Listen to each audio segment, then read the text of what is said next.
Welcome to another episode of Star 42. This is Michael. This is Jace. What did you start doing that throw thing? Do I have to start I doing don't know. It's fun. For anyone who's listening and not watching, Jace just like threw something behind him. I guess that's indicated, It was a clamshell holder for headphones. Oh, okay. It's indicative of the fact that for me, it's Friday after 5 p.m.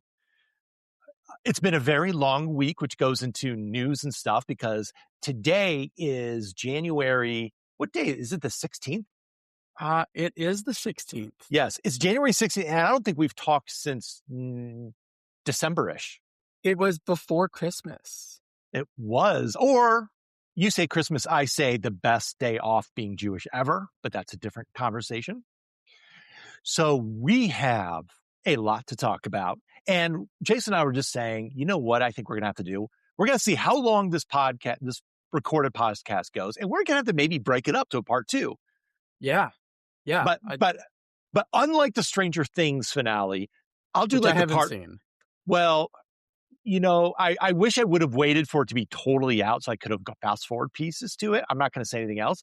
But unlike the Stranger Things final season, I'm not going to post like episode 1 and then wait 4 weeks and annoy people if the episode 1 was very disappointing. I'll do like one day and then episode 2 like probably 5 minutes later because I'm lazy. I'm just going to get it all done.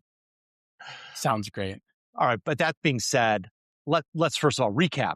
How was the end of your year? Vacation? What's going on? Oh my gosh. So when we left, I don't know if I said it on here, but we had a surprise. Our gift to our children was a trip to Disneyland, Florida. Yeah.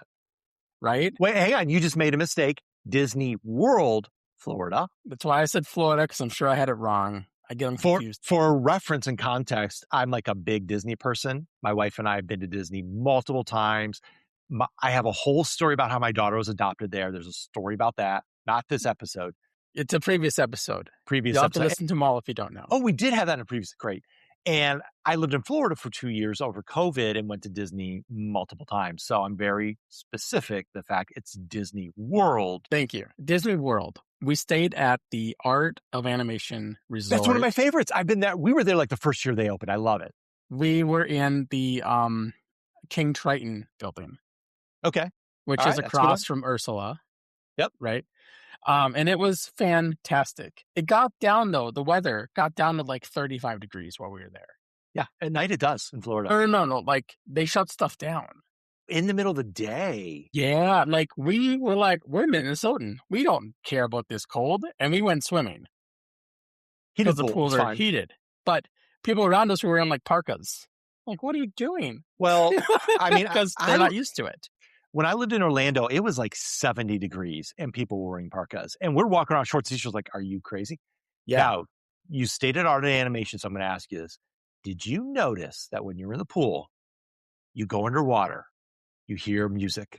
So an Uber driver told us that. And I tried to remember to do it. I don't recall it. But it's only in the big pool, I guess. Anyways, so we get there. It's great. The kids, we all get checked in. Our room is Ariel Sea themed, right? We got a picture of the guy from The Mermaid.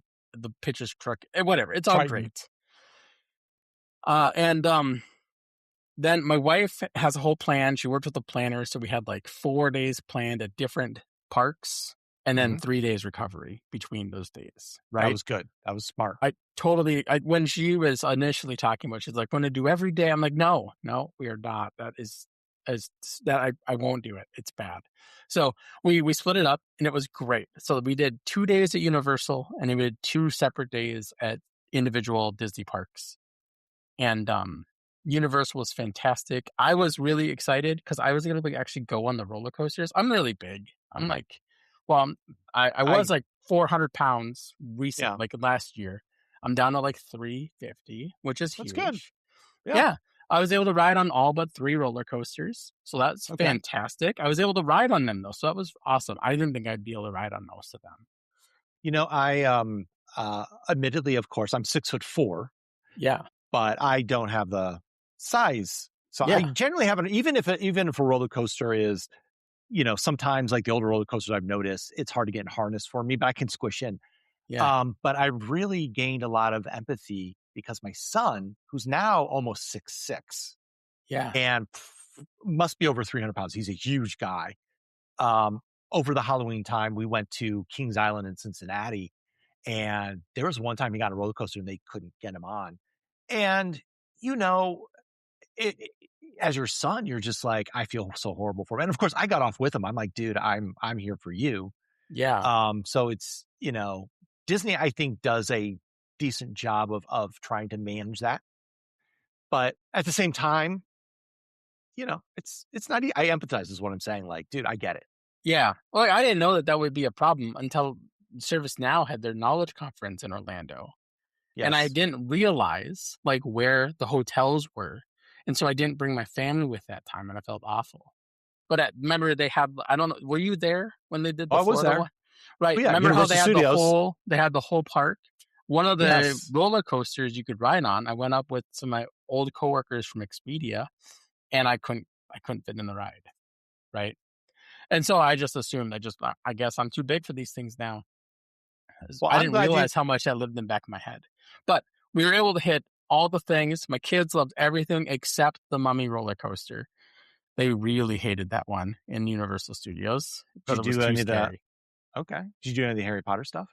But yeah, so my kids and my wife, we did all the Harry Potter, so Did much they? Harry Potter stuff. Did they have the wands like you can do magic tricks? We That's bought awesome. we got the wands and they will do Oh the yeah, tricks and make the rain fall and the dragon shot fire and they did like the Gringotts roller coaster and they did so it's much great. stuff.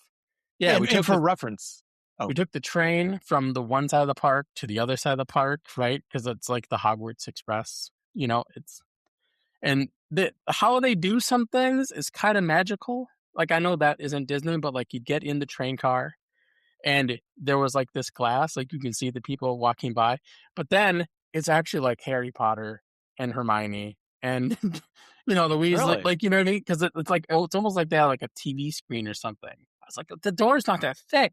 How did they? That's amazing. Isn't that entertainment technology amazing? So over Yeah. the summer, we did a West Coast trip out to LA and we wanted to do Disneyland, which by the way, I've never liked Disneyland, especially once I went to Disney World because it was never as good.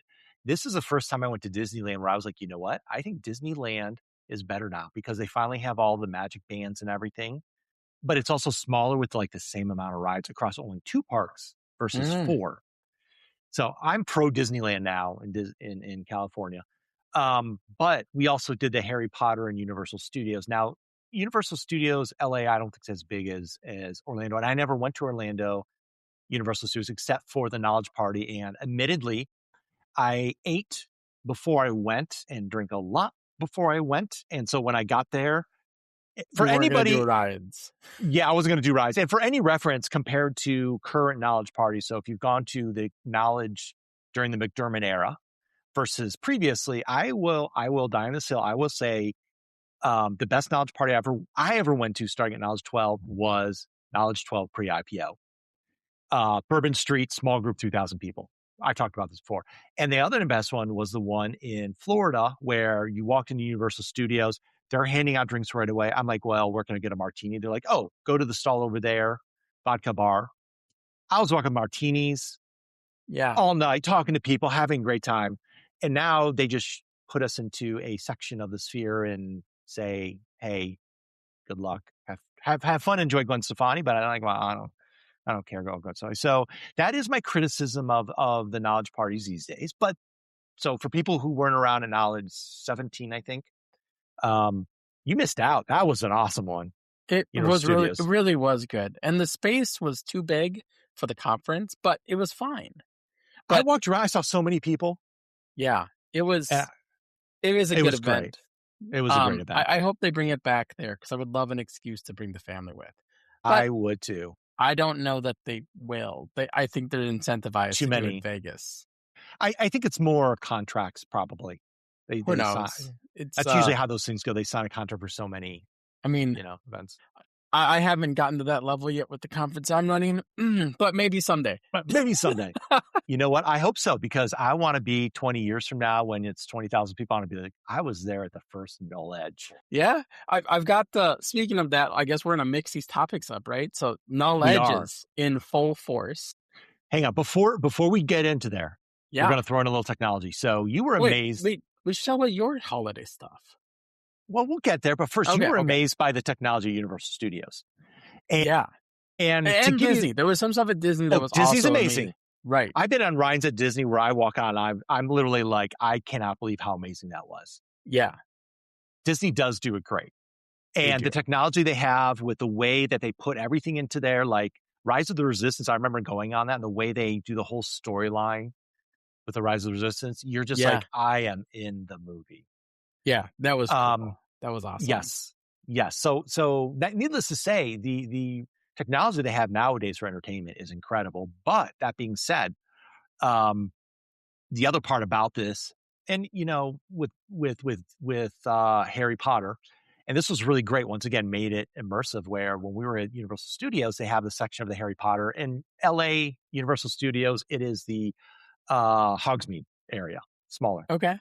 But for everyone who's never been there before, it's great. You can buy a wand, and if you notice, the wand's got like a little glass IR tip, and all these stations, they have these infrared cameras hidden. And you get to it, and if you do a certain stroke of magic, because it records it, it then triggers some kind of event, like something making moves rainfall store, on a floating umbrella, whatever. Yeah, and those ones are, I forgot how much they are. I didn't look at they're like $50. It depends. They have variations, but around that. Yeah, I got mine in my closet here in my office. But unbelievably amazing. It's fantastic, and it's technology that I was a kid. I went to Universal Studios as a kid, Disney World as a kid, and there was nothing like that. And it's just amazing. So wrap some technology into it with what they're doing nowadays. It's great. Yeah. My vacation, we really didn't do much, and it was all I ever thought it could be. That sounds amazing too, though. I mean, I had work, and there's more in this. I haven't wanted to change anything yet on my LinkedIn. I want to address it here for 5 people listening, maybe 6. But we didn't do much. We enjoyed the Christmas day. Like I said, Jewish, did nothing, had stuff. I played a lot of Fortnite Odyssey with the Lego Fortnite because they dropped the Ninjago out. And I'm like, oh, whole new island. I thought it has been great. New Year's, we kept it pretty chill. I think I was in bed by 11 p.m. The Ohio State game, I'm going to tell everybody this. Even last year when Ohio State won the national championship, I still didn't like Ryan Day. He looks like John Cooper, the way he coaches. He's not from Ohio. And as soon as I saw in the news before the Miami Ohio State game, when it said Ryan Day was going to take over play calling, I got on a FanDuel and said, bet $100 on Miami. The whole game, I was like, I'm not surprised. And I really am a diehard Ohio State purist in saying, I don't like Ryan Day. I need to understand something. So the Ohio State game, this is college football, yeah? College, yes. Now it's NFL semi-pro. Wait, Ohio State is NFL? No. The college is basically semi-pro, NFL. Yes, semi-pro. With transfer portals, pay. It's always confused me because it isn't pro and there's such a following for it in Ohio. You know what I mean? So and maybe it's just the different circles that we're in, right? Because I'm not in a big sports circle. Like my brother Alex, my brother Russ, they like the sports stuff, but even they don't follow the college football stuff. They just follow the pro NFL stuff. So here's the thing with football in Ohio. Number 1, football started in Ohio. Did it? Yes. I mean, I know the NFL Hall of Fame is there, and I only know that because I was looking for stuff to do when I was out there working with you over a decade ago. Because it started in Ohio. Number 2. That's something I didn't know. Massillon High School football. And Massillon is a place in Ohio, there's almost nothing there. It's in between Columbus and Cleveland, I think, roughly. I don't even know where it is. I'm in Columbus. I like cities. It's probably one of the top high school, I'll say public schools because now it's different nowadays, but one of the best public school football programs in the country. And then number 3, when you look at Ohio State and where they are in Columbus, there's no professional football team in Columbus. They have other professional sports that, do well and generally in this market, but Columbus is all about Ohio State football. And I grew up as a Okay. kid going to Ohio State football games and that whole culture. And you will go to an Ohio State football game. And I've been to NFL games where, yeah, there's 40, 50,000 people and they're all cheering, but whatever, they're just enjoying the game. Go to Ohio State game, it's going to be packed, close to 100,000 people. Now it's a little less because they've redone seating. Yeah. And it is a massive, massive culture and following. Well, if I ever come back out to Ohio, I'll have to go to a game with you. I hope ServiceNow stock goes up so I can afford a game. Oh, It's man. and the Ohio State football program was what? Worth was it 70 billion recently they figured out? That's massive money. Yeah. And here's my deal. I crunched the numbers one time. So Woody Hayes was the big Ohio State coach back in the day, Okay. 60s, 70s. He set the Ohio State program in how it was, how it is a lot of it, especially the rivalry between Ohio State and Michigan. And Woody Hayes was one of the best Ohio State coaches. They have streets named after him. They had a lot of the best players historically through him. And he was also, my grandfather met him once because my grandfather in Ohio was the president of the the Ohio Hospital Association. And they had Woody Hayes come and speak at a big annual event. And here's the thing about Woody Hayes. Number one, he never took more money than what a professor made. Number two, he cared about his kids to the point there are stories where one of his football players was failing out of school. He showed up at the kid's dorm, said, pack your things, made the kid move in with him. And every night he came and checked his homework and made sure he graduated. He cared about his kids. Yeah. And number three, he was just a great human. My grandfather had to find a speaker for the Ohio Hospital Association, annual luncheon. He called Woody Hayes and said, hey, Coach Woody, we want you to speak. This was after he retired. He had a bad end to his career. And Woody Hayes said, and he asked Woody and said, Woody, what's your speaking fee? Or Mr. Hayes, as my grandfather would have called him. And Woody Hayes says, listen, I am just happy to come and speak. You take whatever amount you set aside or you think is fair, pick a nonprofit charity of your choice, just give them that money. I'm just going to come.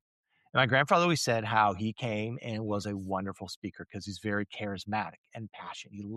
He just loved what he did. And some years later, my grandfather, same thing, had to get a speaker and went to John Cooper.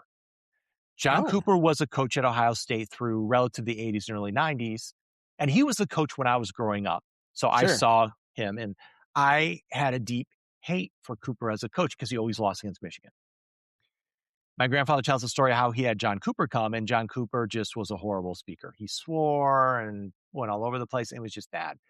And me being a Ohio State purist, a couple years ago, I ran the numbers on statistics of since Woody Hayes, who was the all-time great coach of Ohio State, since his time here, I calculated the coaches that have won against Michigan for those who are from Ohio versus the coaches win rate against Michigan who are not from Ohio. So this John Cooper guy was not from Ohio, and he only beat Michigan twice out of his 12 or 13 years. Tied once, beat him twice, and then lost the rest. Very few. And he had national championship teams. It made no sense. But then you looked at Jim Tressel. He took over first season. He beat Ohio. He beat Michigan. And he was from Ohio. After him, Urban Meyer. He never lost to Michigan. He was from Ohio. Ryan Day. He's only beat Michigan twice. The first season when he basically had Urban Meyer's team. And then this last season, which my grandmother could have coached that team and beaten Michigan with that talent. God rest her soul. And he's not from Ohio. And I did the statistics, and for coaches who are not from Ohio, their win rate against Michigan, at the time, I think I calculated 18%, and maybe down to 17 or 16. Sure. And so even though Ryan Day the previous football season lost to Michigan, and then they came and won the national championship in this massive, change in how they played. I personally believe that was two things. Number one, I think the players themselves got fired up about the loss because it was a big upset. And number Yeah. two, Ryan Day wasn't calling the plays. Oh, And then it goes into the game against Indiana. Immediately, I'm thinking, you know what? They're probably going to lose because I think Indiana just wants it more. And Ryan Day is not someone to motivate his team. He's generally a great coach. He gets great talent. Obviously, he's always been national contender. right. He's won a lot, but I've always thought he's a great coach. He's not a great Ohio State coach. He's not a motivator. Yes, and I do not bite my tongue on it. So a few months ago, we had a tour of Ohio Stadium as a marketing event, and we're in the locker room at Ohio State, and they have all these banners across that every team that Ryan Day has beat as head coach at Ohio Stadium, they will put a banner up of the team name, of the score, and the date.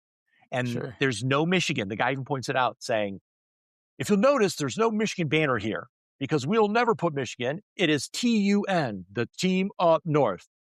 And we look at it. There it is. And I go, there's only one. Everybody just looked at me like, ooh.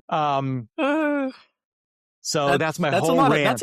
That's a lot of passion. I didn't know there was so much passion for college football from you. Yes. Also, it makes you question now. I know you lived in Michigan for a bit. Was 5 that years. A big conflict? Like during that time, Ohio State was losing. Yeah. And I got roused all the time because everyone was a Michigan fan or a Michigan State fan. Yeah. The last year the second to last year, Ohio State tied, which was like, at least we didn't lose finally. The last year we won. So the following year when I moved, I was blabbing to my friends, man, this year Ohio State's going to beat you again. And guess what? Ohio State lost bad because of Cooper.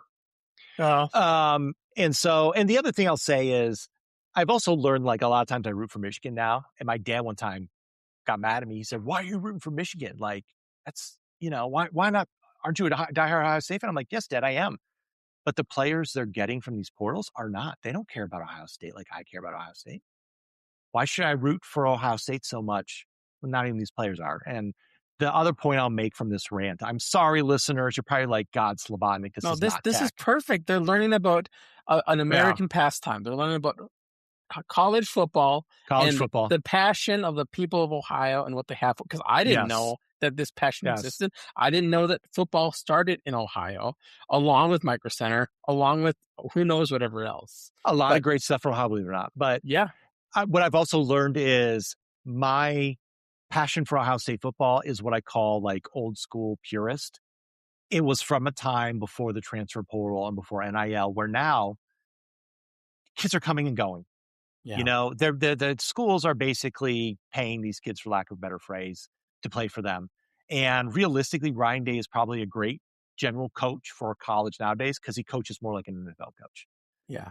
So I just taken the approach to say, you know what? I still love Ohio State football. I wish we could go back to the old days where you had to beat Michigan, to win the championship, but it's not there anymore. So I'm just like, all right, I'll just root for whoever I like. It feels like you have a multi-choice ballot of like who you want to win more than the other. And that's how I root for football. I'm not a big football fan, right? Yeah. But the Vikings always disappoint. I want them to win, right? And the Vikings have their grudge against the Packers. But the Packers are like, this isn't a grudge. We don't care about you guys. We care about the Bears, right? Yes.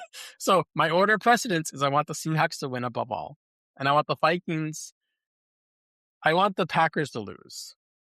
I'm not going to say I want the Vikings to win. I want them to do well, but it's fine. I just don't want the Packers to win. See, that's the order of precedent. It feels like it's similar with how you're treating Michigan. And okay, if Ohio's not going to beat Michigan, I want Michigan to be great too.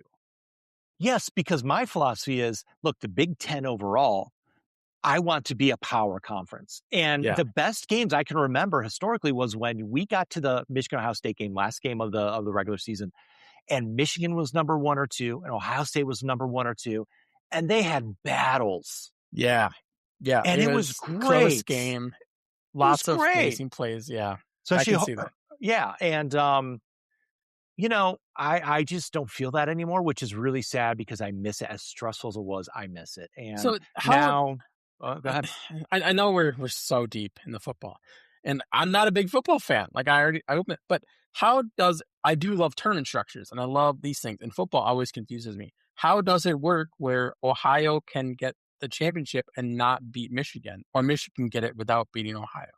So this is where the 12-team playoff changed it, where, originally it used to be everybody plays, and Yep. then you get invited to a bowl, Yep. and you played the bowl, and then at the end of it all, people would vote, coaches or whoever would vote, who's the number one, number two, whatever. Well, Okay. they didn't like that because there was always arguments of who was really the better football team. So at one point in the So wait, the 2000, Big Ten used to just be I want to call it this, but for lack of better terms, just a popularity contest amongst those individuals who voted. NCAA football in general. Yeah. Okay. Yeah. Now, at one point, the Big Ten is one conference and the Pac-10 is another conference. They would take the best from the Big Ten and the best from the Pac-10 and play them in the Rose Bowl. So it used to be the Rose Bowl was the place you wanted to get to as a Big Ten Okay. team. That's where you wanted to be. That was like your Sure. championship. And then in 2002, they decided to say, look, we're going to do this. We are going to still vote who are the top two teams. Those All top right. two teams will play in a national championship to finally figure out who's the best. I Now, see. you know who those top two teams were the first time they did that system? No, I don't. Ohio State and Miami. Mm. And this was 2002. And Ohio State, I remember my dad saying this. We got to there, and at the time, Miami was the powerhouse. My dad said to me, saying, I am so glad Ohio State's here. I just hope we do not lose very badly. That was it. And Okay. Ohio State won in double overtime. There was questionable calls, pass interference, whatever. My take on it is, look, I've been watching Ohio State games where there's a bad questionable call against Ohio State, and it sucks. Yep. In this case, it went in Ohio State's favor. Ohio State ultimately won as an underdog. Craig Krenzel was the quarterback. Tressel. You just had this underdog of these kids who were just tough, and they Yep. made it. And it was a great game. And it was the first time they did that 1 and 2 playoff system. Well, you can imagine over time, people start arguing who's 1 and 2. So they changed the system again and said, all right, we're once again going to do rankings, but we're going to take the top 4 and do this as a small little tournament, 1 and 4 versus 2 and 3. And then the winners of those play each other in a championship. Yeah. Well, guess who were the 2 final ones in that championship? Ohio State. Ohio State, Oregon. By the way, incidentally, they played when I started ServiceNow back in 2015 was the championship game. I was at our sales kickoff I see. of my possible employer is what I'll say. Anyway, Yeah. or my employer. And Ohio State, once again, I don't know if they were an underdog, but they won very well. But during that series of championship, they did play Alabama. And once again, Alabama was a powerhouse. We were expecting to lose, and we won. And so that was Urban Meyer's, I think, second season or something. And we won this championship. And now if we get to the new system, which started last season, not this season, they finally said, look, we're tired of these arguments. Here's what we're going to do. We're going to set up a 12-team playoff system. If you win your conference, like if you're a Big Ten championship winner, you automatically go. So there's no doubt about winning a conference, but not going. Yep. And then we're going to take the rest of them, I don't know, out of the conferences, maybe 8 more teams or whatever. We're going to do the voting. So there was still things around that, like Notre Dame should have gone, but people are arguing about it. But we're generally going to take the 12 teams, and through these 12 teams, 2 of them get to sit out, or some of them, 2 of them or 4 of them, I don't remember, sit out the first round. They get a bye week because they're so highly rated. Sure. And so what happened was now Ohio State can lose to Michigan like they did last year, but they won all their other games. And they won the division then. They didn't win the Big Ten. See, Michigan won the Big Ten. And I don't know. No, Michigan didn't win the Big Ten, but because Ohio State lost to Michigan, Ohio State did not go to the Big Ten championship last year. I see. But they had won enough to still go to the playoffs. I see. But they were ranked lower. This year, once again, they lost to Michigan, but they still got to the Big Ten championship because they did well enough. They lost in the Big Ten championship against Indiana, which I knew Indiana was going to, deep down, I knew they were going to win because I just felt like, you know what? Ohio State was thinking, hey, like last year we lost to Michigan, but pardon me. No, they did beat Michigan, but they played Indiana. They lost, but I feel like they thought they had everything tied up and they were going to win. And I also felt since the Indiana loss in the Big Ten championship, they still had a good enough record to go to the playoffs and be ranked very high. And I think like last year, they thought, okay, we lost to Indiana. It was a close game. Like last year, everyone was saying they're probably going to win it all. We're going to win it all. And you know what? They went into the playoffs and Miami just dominated. Okay. All right. Well, So, it's so fascinating. I love tournaments. I love tournament yeah, structures. When I ran that hackathon, I don't know if you heard about that hackathon I ran last year. For that AI in a box product that I've made and I'm doing I stuff did with. not. I I ran mean, a I know you're doing hackathon. that. Right. Okay. I ran a hackathon though, where I was like, hey guys, I'm running this hackathon, whatever. You guys have a week to build with this thing, and then we'll do a voting on LinkedIn.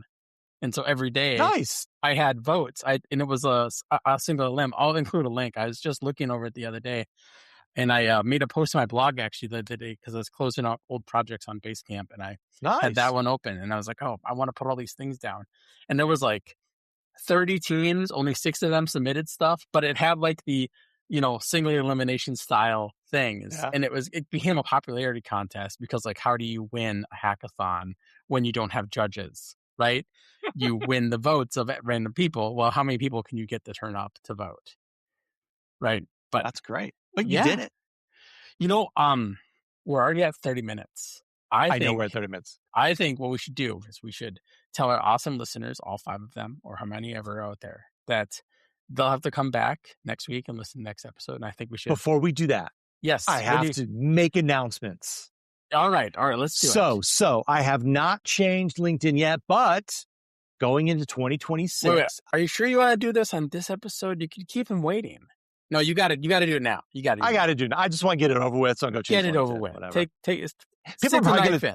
People are probably going to see the change before I even post this. So whatever. So into 2026, I have a new role at ServiceNow. But I just said I'm an employer. Well, I'm not supposed to, but whatever. I have a new role. I am now in a brand new role, newly created in 2026, an AI solution architect for Commercial Central. That's cool. Yes. And a lot of it, which I agree with, is we are trying to do better in terms of saying, hey, how can we show the value of AI for helping people to work better? I'm all about it, man. I am all too. And you know what's most ironic about it? Being Gen X, I have been very lagged behind, latent, whatever the right word is, to adopting AI. I'm now starting to do more and more. But like a lot of other Gen X people, I'm like, oh, what's going on with this, whatever. But the reason why I say I'm taking this role is not because I'm this massive AI expert. I mean, I know the ins and outs, sure. I am a massive ServiceNow expert. Right. I know all of the platform and integrations and workflow data fabric and all this stuff, zero copy connectors, and how wonderful Flow Designer is that beats every other possible automation capability we have in ServiceNow. Yep. Yeah, Jace, for those not watching, the look on Jace's face is like, I'm not going to say anything. Not going to say anything. That is correct. It's okay though. And I'm a firm believer that is where the AI gets a lot more value. I think the AI is great in the platform. We have the data scientists have trained it and built it. But I think at the end of the day, a lot of models are very similar. Sometimes I don't think there's a big enough difference between them. I mean, sometimes like, the Gemini's better with this stuff. And sometimes OpenAI is better. Do you know who PewDiePie is? You were telling me this, like build your own model. I was just listening to our November episode where you talked about it. Oh, did I? Okay. I didn't know if I brought that up or not. Yes. Effectively, like he said, you can spend all this money and have $20,000 of hardware and build your own crazy model, or you can just run a small model with the correct tools. Yes. And if you run with the correct tools, it'll give you almost the exact same result for a fraction of the cost. Yes.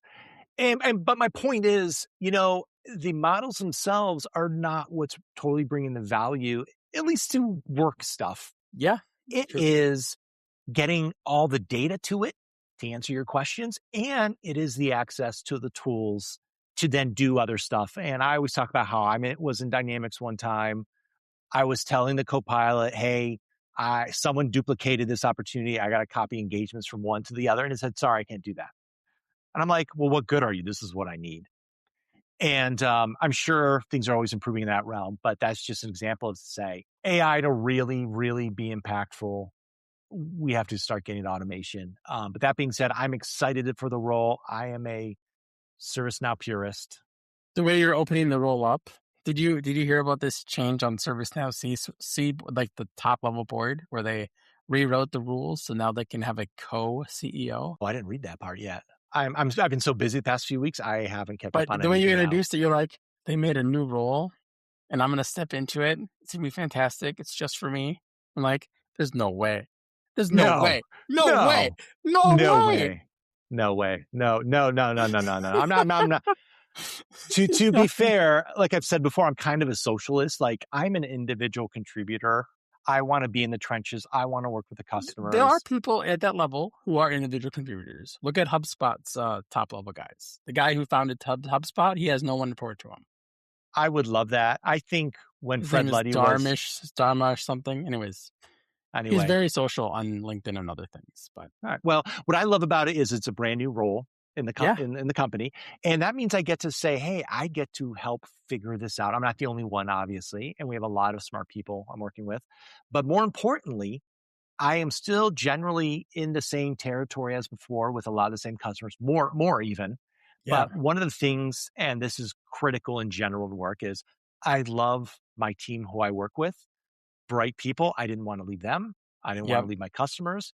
And I am a very happy camper, even though it's been very busy right now and it's going to be busy. That's awesome, man. I'm so Thank excited to you. hear that. Thank That you. is fantastic. I have lots of questions. Like, we should talk more specifically about like how this AI stuff is actually going to be useful. Not like not to be facetious, but like actually, because like I've been working on my own stuff as well, and I literally just Mm-hmm. got tool calling working within Yeah. ServiceNow without Now Assist. So that's really exciting for me, right? And that opens up a Yeah. lot of doorways because then you can query the knowledge base and you can have it stricted Yes. create catalog items or submit catalog items or whatever the case is, right? Tell you what's Mm-hmm. due, this week or today. Like you log in, like, what do I got to work on today? Oh, here's all your stuff that's due, right? You have these approvals. These knowledge articles are expiring. It looks like these people haven't been followed up with, right? But like you said, it all depends on the data. If ServiceNow doesn't The know data. you have outstanding emails from stakeholders, how could it tell you? And more importantly, are there already tools in place to do some of that? Because some of the data is discrete. You don't always need AI for it either. That's the other That's part. that's also true. Yep. Yes. If you do it without AI, you should do it without AI. Yes, exactly. So anyway, this is going to be the end of part one. You're right. There's way more we got to get to. In the meantime, wait for like 5 minutes before I get the next episode up, or maybe 20, I whenever do I have to get to say it. one more thing because I don't know if this will be out before February 5th. Yeah, I don't know. I'll get it So, out. How's that? Null Hub is coming up February 5th. It's a networking only event. Come and check it out. Go to theknowledge.com. You'll see how to sign up. You can join tens of other people. There's 40 some people signed up for it already, but it's just a networking thing for like an hour and a half, virtual. So please come and enjoy But the company. but if you know Jason, how smart he is, a lot of those people are probably very smart. It is worth it. Totally Yeah, worth it. it's great. All All right, we'll right. see you Until guys then, next week-ish. next sometime. This has been Michael. And this is Jace. See Bye ya. for now.